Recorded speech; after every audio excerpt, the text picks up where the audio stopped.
HDFC ಬ್ಯಾಂಕಿನಲ್ಲಿ ಕನ್ನಡ ಬಳಸಲು ಕರವೇ ಆಗ್ರಹ. ಚಿಂತಾಮಣಿ ನಗರದ ಎಚ್ಡಿಎಫ್ಸಿ ಬ್ಯಾಂಕಿನಲ್ಲಿ ಕನ್ನಡವನ್ನು ಸಂಪೂರ್ಣವಾಗಿ ನಿರ್ಲಕ್ಷ್ಯ ಮಾಡುತ್ತಿದ್ದು, ಇದರ ವಿರುದ್ಧವಾಗಿ ಕರವೇ ಪದಾಧಿಕಾರಿಗಳು ತೀವ್ರ ಆಕ್ರೋಶ ವ್ಯಕ್ತಪಡಿಸಿದ್ದಾರೆ.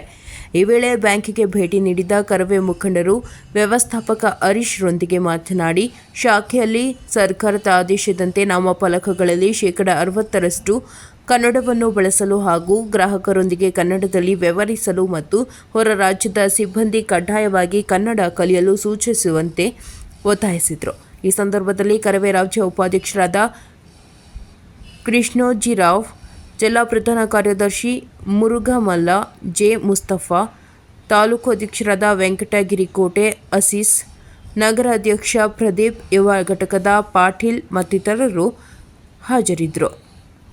ವರದಿ ರವಿಕುಮಾರ್, NKS TV4, ಚಿಂತಾಮಣಿ.